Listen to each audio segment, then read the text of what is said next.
Alors bonjour Yann, du coup Bonjour. merci, bonjour. Merci du coup d'avoir accepté notre invitation pour apporter un peu ton témoignage comme auteur et un peu dans ton usage du livre, donc dans le cadre de notre émission. Du coup, ce que je te propose, c'est peut-être déjà de nous dire un petit mot sur toi, de dire un peu qui tu es, peut-être un petit mot sur ton parcours déjà. Ouais, À toi ok. la parole. Ok. Bah écoute, moi je travaille dans l'écriture depuis très longtemps. J'ai fait des études d'histoire de l'art et d'archéologie à la base. Et je me suis occupé de magazines de vulgarisation historique pendant des années, où l'idée c'était d'essayer de rendre un peu plus accessible. Alors au début de la période médiévale, mais après on avait fait également un magazine qui s'appelait Histoire antique. Magazine d'histoire militaire également, autour de la mémoire, du patrimoine, etc., en France et en Angleterre. Et depuis une 15-20 ans, je suis plus sur du livre, donc à la fois comme auteur, photographe de non-fiction et de fiction, et comme directeur de collection. Voilà. Et parallèlement à ça, je fais également j'ai fait la photographie, j'en fais plus beaucoup, mais j'ai fait pas mal de photographies, donc avec des expositions, enfin en général toujours en rapport avec l'histoire, hein, parce que je suivais beaucoup de groupes de reconstitution, et donc j'ai fait des expositions en musée, par exemple, autour de mon travail sur l'image de reconstitution, et des conférences sur les sujets, voilà. Depuis, et depuis quelques années, je m'oriente aussi vers l'illustration 3D, parce que être écrivain de nos jours en France, c'est de plus en plus compliqué. Voilà. Parce que qu'on a discuté un peu en préalable de cette interview, je me souviens, il y a quelque chose qui m'a un peu marqué, entre guillemets, dans ce que tu avais dit. C'est que quand tu as quitté ton emploi pour te consacrer pleinement à ton travail d'auteur, tu as décidé de faire directement une transition vers les outils du libre, notamment vers Oui. Linux. Tu pourrais nous dire un petit mot justement sur cette transition, pourquoi et déjà un peu comment tu l'as vécu aussi, si c'était compliqué, si c'était facile, si tu le regrettes peut-être aussi ou pas, est-ce que ça t'a peut-être apporté dans ton Ouais. travail ensuite? Ok. Bah, en fait, je m'intéressais à Linux depuis très très longtemps. Donc, quand on avait créé la maison d'édition dans les années, fin des années 90, je sais plus, 97, quelque chose comme ça. Je me souviens qu'on était allé voir, donc j'étais dans le sud à l'époque, on était allé voir quelqu'un à Marseille qui nous avait montré à l'époque GIMP et un petit peu de Linux.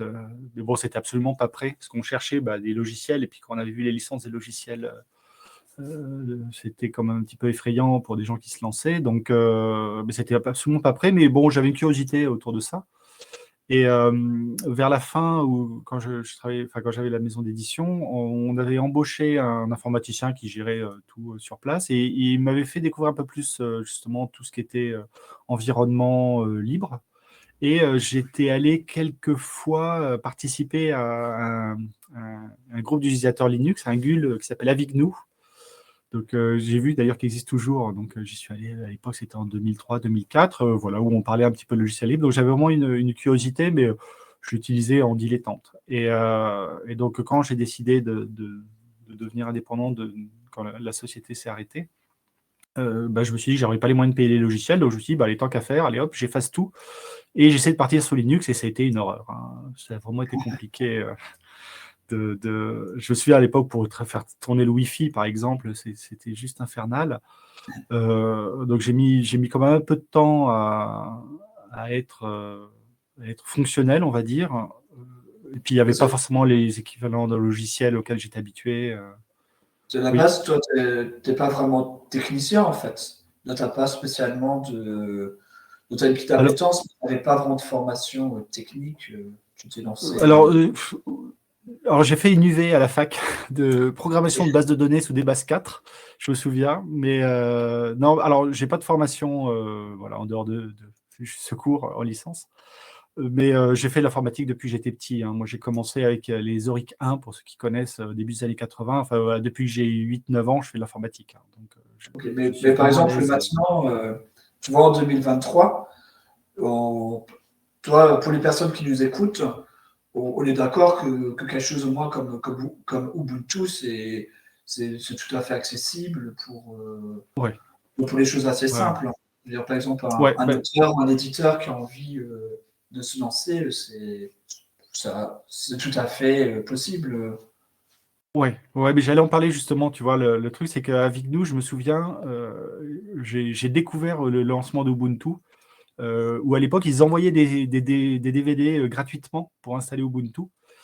Et donc, lors d'une des premières réunions où je suis allé, donc il y a la personne qui s'occupait à l'époque de Avignou, on avait reçu un lot, il nous en avait distribué. Donc, du coup, j'avais installé Ubuntu et j'avais trouvé ça beaucoup plus facile que j'avais essayé d'installer un petit peu toutes les distributions jusqu'alors. Et Ubuntu a vraiment énormément simplifié, je trouve, les choses. À l'époque, ça a vraiment été pour moi un bouleversement parce que du coup, Linux devenait vraiment utilisable sur du desktop de façon beaucoup plus simple.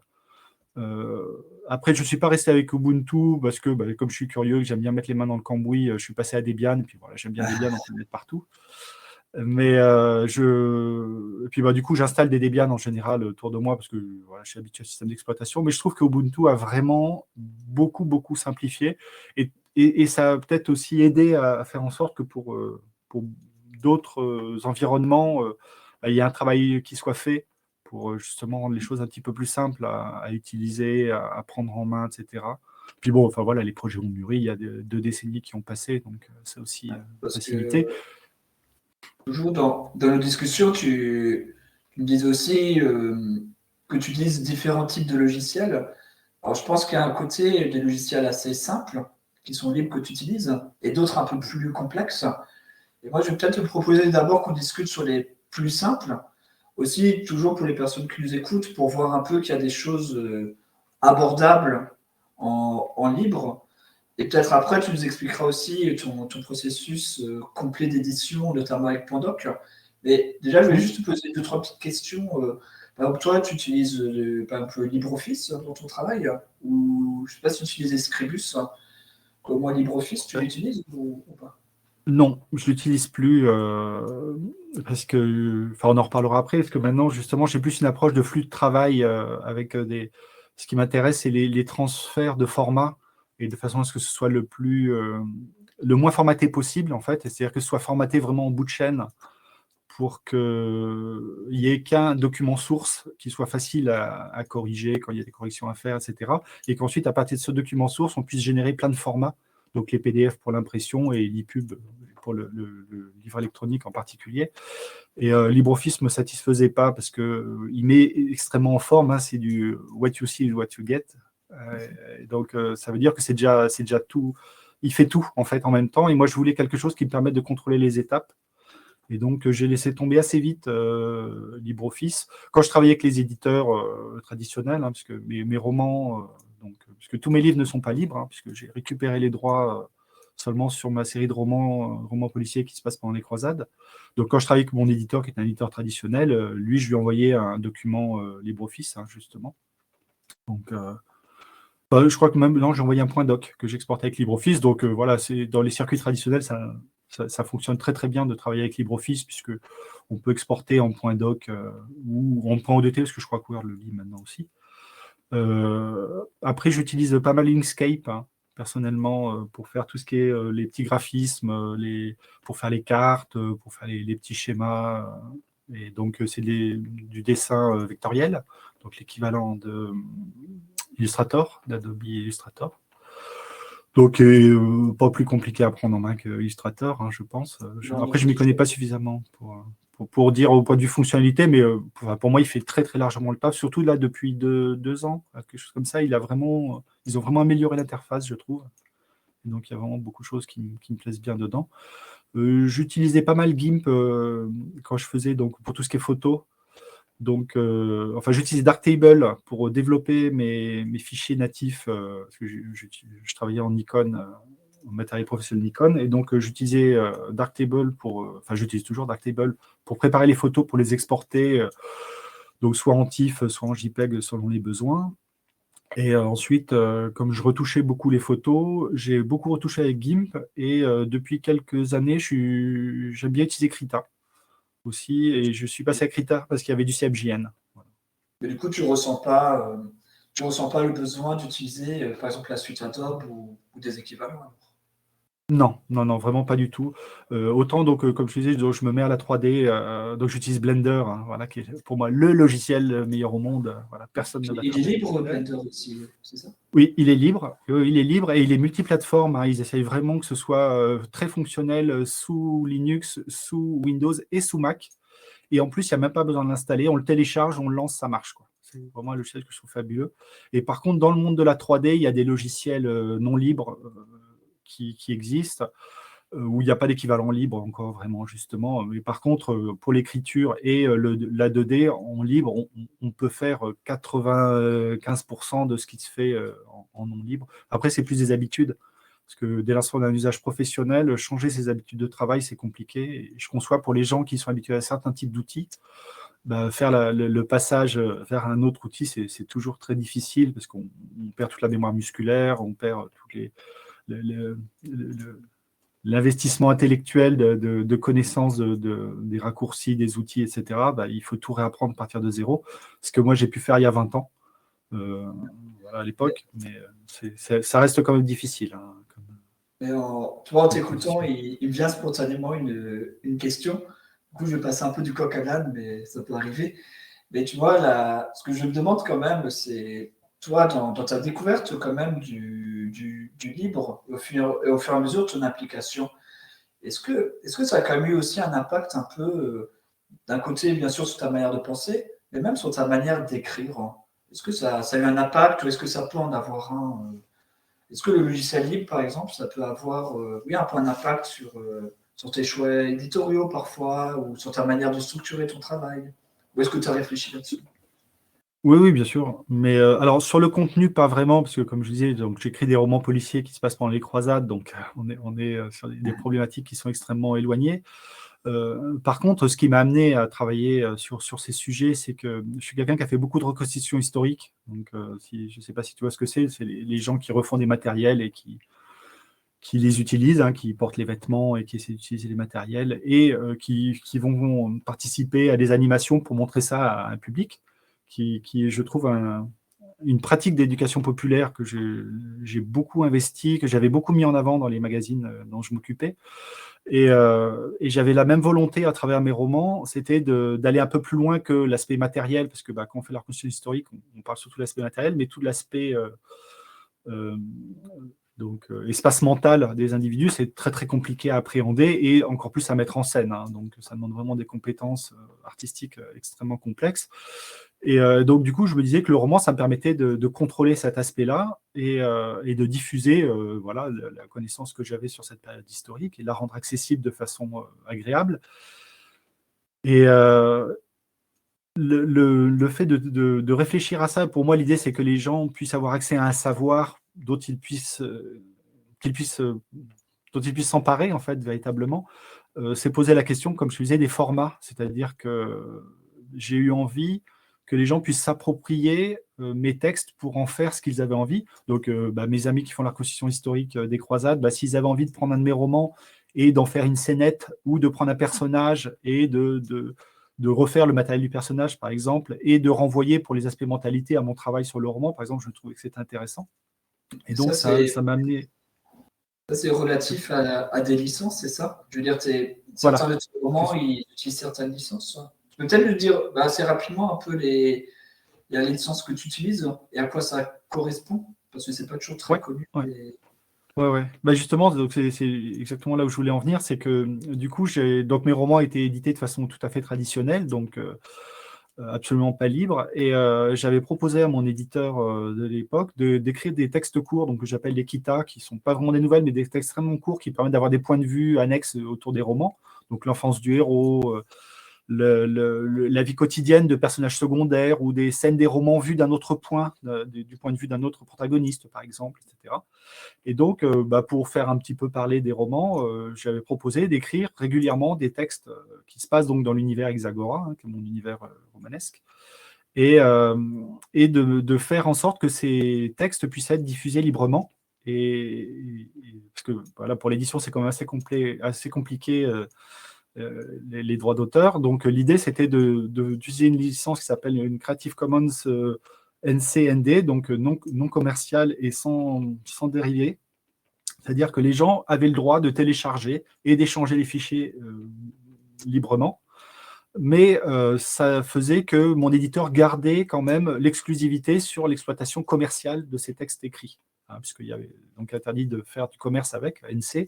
Et ND, ça veut dire que les gens, par contre, ne pouvaient pas le transformer aussi librement que j'aurais voulu. Mais bon, c'était une négociation aussi avec mon éditeur.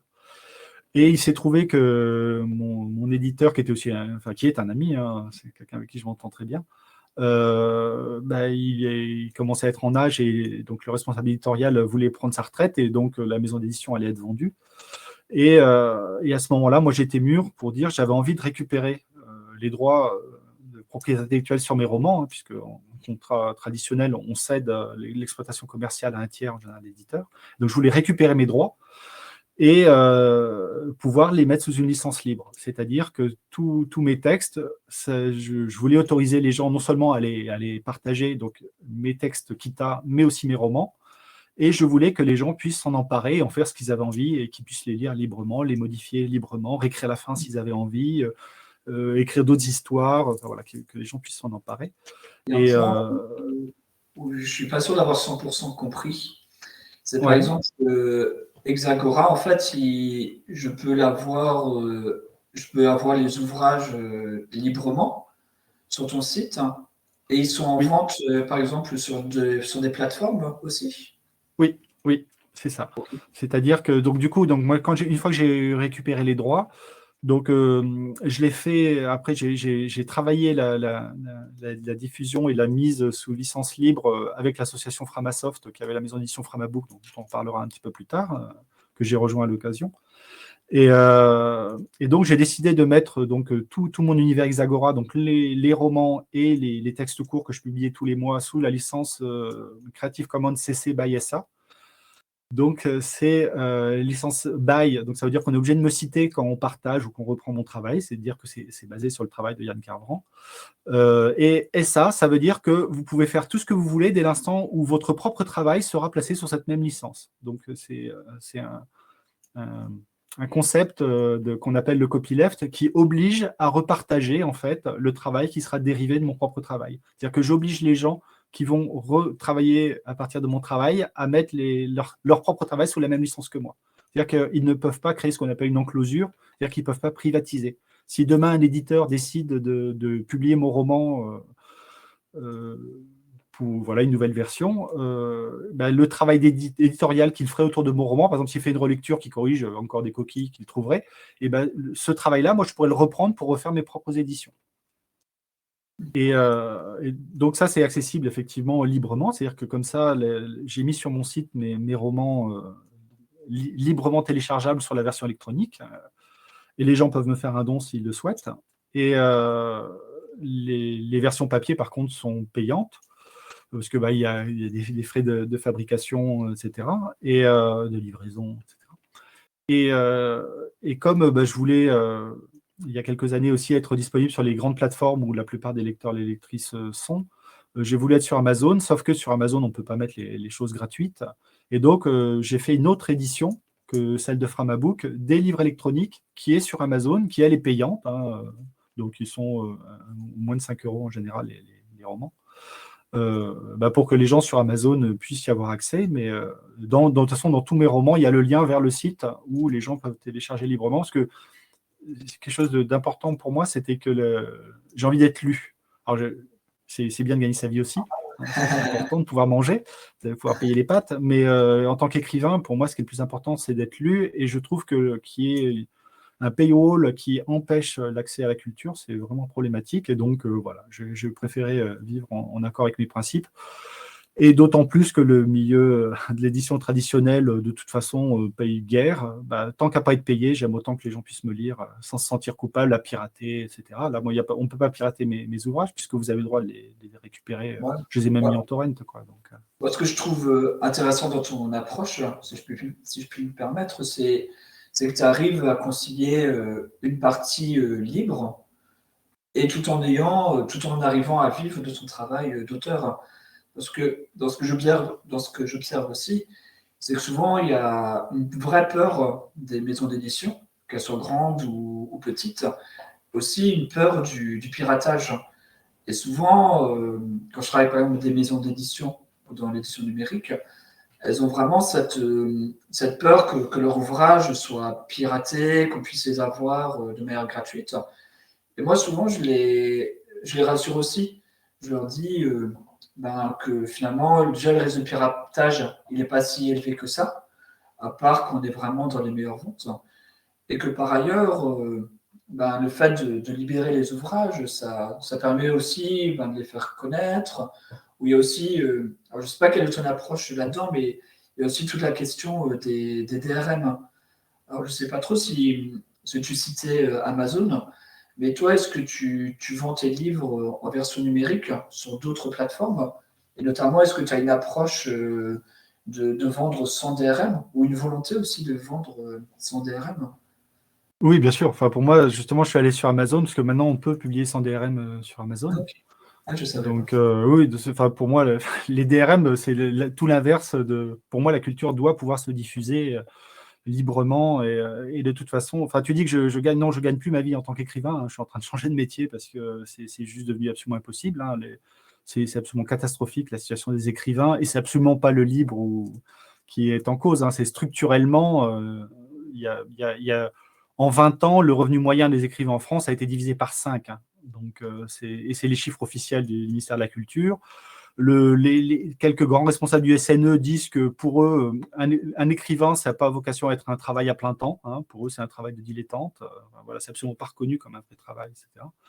Donc, il y a vraiment, voilà, c'est plus possible pour moi aujourd'hui de vivre que de ça. C'est pour ça que je disais, je suis en train de me former à autre chose en complément. Enfin voilà, je ne sais pas encore comment ça va s'imbriquer. Mais non, mais c'est pas lié. Après, sur la peur de pirater, en tant qu'auteur, auteur ou autrice, je pense qu'il ne faut pas en avoir peur parce que de toute façon, penser qu'on va gagner beaucoup d'argent par l'édition, c'est vraiment de l'ordre du fantasme. Et je pense que c'est plus important d'être lu avant tout. Et comme tu le disais, de toute façon, les gens qui sont beaucoup téléchargés, piratés quand ils n'autorisent pas, ce sont les gens qui vendent beaucoup par ailleurs, de toute façon. Et donc, je ne pense pas qu'il y ait un manque à gagner parce que c'est juste des lecteurs et des lectrices en plus. Euh, et peut-être des gens justement qui n'ont pas les moyens.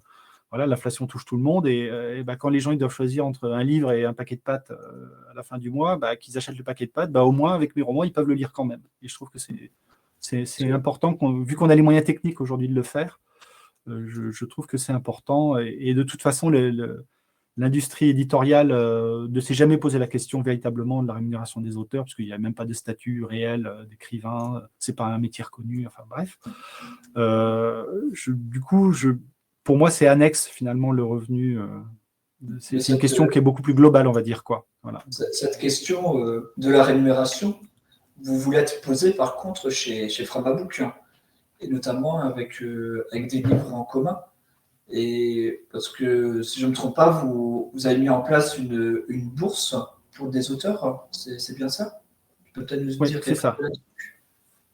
Oui, donc je disais que j'avais libéré mes ouvrages grâce à Framabook, donc la maison d'édition de Framasoft, l'association d'éducation populaire aux enjeux du numérique et des communs culturels, dont je fais partie maintenant depuis, en fait, hein. Je suis resté, j'ai trouvé l'endroit agréable. Et donc, Framabook était une maison d'édition qui publiait des essais, des manuels, des romans, des BD, enfin voilà, plein de choses. On se fait poser la question il y a 3-4 ans de changer un petit peu de façon de travailler et justement d'essayer de proposer, comme le fait Framasoft, une alternative, de ne pas travailler comme habituellement. Et donc, on s'est dit, un des postulats qui pouvait être intéressant, c'était de reconnaître le travail d'écrivain, c'est un travail, et donc de ne plus publier des ouvrages qu'on nous proposait voilà, sur des sujets divers et variés, mais déjà de faire un appel à projet, donc sur un sujet qui nous intéressait, et de demander à des gens qu'ils n'aient pas encore écrit l'ouvrage, qu'ils nous fassent juste une proposition sur un ouvrage, et qu'à partir de là, on leur verse une bourse pour rémunérer le travail pendant le temps d'écriture, et qu'on leur fournisse un vrai suivi éditorial de qualité, c'est-à-dire que il y a un éditeur ou une éditrice qui va prendre en charge le projet, qui va accompagner les autoristes, enfin, voilà, selon les personnes qui travaillent sur le livre, le temps de mettre en forme le contenu. Voilà. Et ensuite, le résultat est mis dans les communs, donc ça s'appelle des livres en commun, donc, parce qu'on privilégie justement les licences, ce que je disais à copyleft, pour que ça reste dans les communs, même si on n'oblige pas, hein, mais on essaie d'inciter les auteurs-autrices qui nous proposent des sujets à mettre dans les communs. Et donc, du coup, on fait une version électronique librement téléchargeable sur le site des livres en commun. Et après, la version papier, on ne sait plus le faire correctement. Donc, pour l'instant, on a décidé de mettre ça un peu entre parenthèses. Mais on a des échanges avec des gens. Je t'avais dit, lors d'un entretien préalable, là, les gens comme Julie Blanc, qui travaillent sur des chaînes de production, justement, pour créer du PDF à partir de contenu, etc. Nous, on va essayer d'amener des formats intermédiaires pour que des gens puissent s'en emparer pour en faire des vrais objets assez facilement. Donc là, encore une fois, le libre est intéressant par le côté interopérable des formats. Tu m'offres la transition justement sur ma question finale. C'était justement, parce que c'est un point qu'on n'a pas encore abordé, mais qu'on voulait aborder ensemble. C'était justement un peu de cette réflexion, de cette manière de travailler que tu as. Et que vous avez aussi du coup en réflexion chez Framabook sur ton flux, finalement sur ton flux éditorial. Tu pourrais nous expliquer du coup un peu comment tu fais? Parce que c'est super intéressant. Comment tu fais? Est-ce que tu aimerais faire? Est-ce qu'il existe un peu? Ouais. Alors, en fait, on a essayé de sortir de l'idée que le but c'est de fabriquer du livre, le format papier tel qu'on l'imagine, et que nous, ce qu'on doit faire, c'est fournir du contenu. Et l'idée, c'est que justement, je pense que le livre, avec tous les standards, etc., le permet vraiment bien, c'est d'avoir un document unique que l'auteur ou l'autrice va fournir, qui est le moins mis en forme possible, mais qui est éventuellement du contenu sémantique qui soit annexe. Hein. Donc, ça va être des métadonnées, par exemple, ça va être des indications sur des italiques nécessaires, etc., mais qui ne sont pas forcément formellement visibles dans le document. Et à partir de ce document originel, on va dire, on puisse générer les formats dont on a besoin à la volée, un petit peu. Donc, on a travaillé sur une chaîne éditoriale qui permet de générer donc à la fois le livre électronique au format EPUB et un PDF à travers une moulinette automatique, si vous voulez. C'est qu'on va... Donc, on fait de l'intégration continue, hein, pour ceux qui connaissent. C'est qu'on va mettre les fichiers, les versionner en fait, sur un dépôt Git, hein, qui est un système de travail collaboratif utilisé en informatique de façon courante. Et dès l'instant où on va valider des modifications, ça déclenche automatiquement le système et qui va fabriquer l'EPUB à partir des gabarits qu'on va lui indiquer, à partir de certains éléments formels qu'on va définir pour cet ouvrage. Et il va générer en bout de chaîne donc le livre électronique et le PDF pour l'impression. Donc c'est grâce en particulier à un logiciel que tu as cité tout à l'heure qui s'appelle Pandoc, qui est justement un logiciel qui permet de passer d'un format à l'autre sur plein de formats standards. Et donc, je parlais de Julie tout à l'heure, qui travaille sur Pages.js, qui est justement un de ces systèmes-là qui peut être branché à un moment, on va dire, parce que lui, il va prendre du HTML, et à partir d'un HTML, donc c'est ce qu'on voit sur le web, hein, le HTML et le CSS, il va pouvoir faire un PDF de qualité. Donc, on se disait que ça pourrait être aussi, on pourrait avoir des formats intermédiaires, créer du HTML qui puissent s'afficher sur le web, parce que moi, mes romans, mes textes Kita, on peut les lire directement sur le site, hein, tout est en ligne, et ça permet de générer aussi un PDF particulier. Et l'idée aussi, c'est que ça permet de délocaliser et de permettre l'appropriation des usages finaux. Parce que pour les personnes en situation de handicap, par exemple, si elles ont des formats relativement standards, bien renseignés d'un point de vue sémantique, s'il y a ensuite des systèmes qui permettent de le transformer dans un format pour passer dans du text-to-speech, pour passer dans des machines pour des personnes qui ont des problèmes de vue, que sais-je, hein, je n'ai pas l'idée de tout ce qui pourrait être fait comme appropriation. Si à un moment, on pourrait imaginer que dans un département, il décide de prendre un certain volume et de le retravailler pour faire des livres pour des scolaires et de les imprimer dans une imprimerie locale, par exemple, et qu'ils puissent, à partir de ces fichiers en fait, ayant du contenu, ils peuvent combiner et fabriquer le livre-objet final dont ils auraient besoin, adapté à leurs besoins. C'est vraiment le côté appropriation qui me semble important. Et donc, on a travaillé, donc on a pas mal réfléchi, nous, parce qu'on a testé beaucoup de choses sur le format du document originel. Hein. Donc, on travaille en Markdown, qui est un format assez standard maintenant, qui est beaucoup utilisé en documentation informatique, qui convient quand même à beaucoup d'usages. Et alors,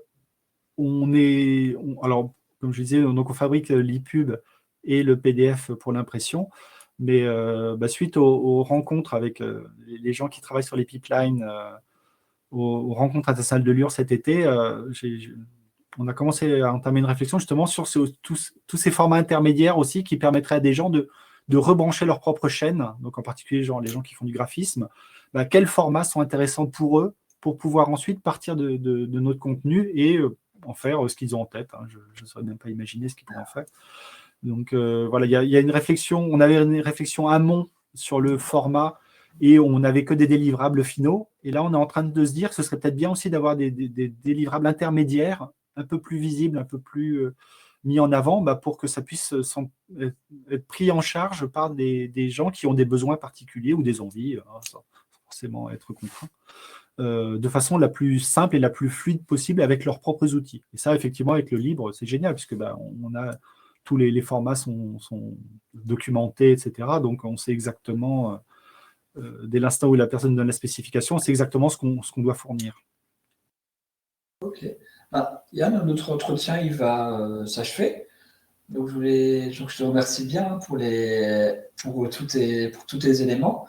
J'espère que du coup, tu as pu aussi démystifier un petit peu le libre, qui a un côté qui peut parfois faire peur. Et l'idée aussi de nos échanges, c'est de montrer que d'un côté, c'est pas si compliqué que ça. Il y a des choses tout à fait accessibles. Et que de l'autre, en fait, ça peut apporter énormément aussi en termes d'interopérabilité, comme tu l'énonçais, Oui. en termes d'accessibilité aussi. Et que finalement, on pouvait créer vraiment aussi des chaînes, une chaîne du livre très efficace en utilisant ce type de logiciel. Ouais, oui. En fait, ce que moi je trouve vraiment beau, c'est qu'il y a un aspect où on peut faire partie d'une chaîne qui nous dépasse. Ça, je trouve ça vraiment enthousiasmant comme aspect, c'est que on va être juste un des intervenants et après, voilà, comme je suis médiéviste, c'est comme la légende du roi Arthur, ça va vivre sa vie. Voilà, on est juste un des petits maillons qui participent à cette grande œuvre. La grande œuvre, elle est pas de notre fait à nous, mais on a mis, il y a des petites pierres, c'est la nôtre. Et ça, je trouve ça vraiment gratifiant comme travail. Du coup, écoute, ça semble être une belle conclusion. Alors, voilà, je te remercie. Okay. Avec plaisir.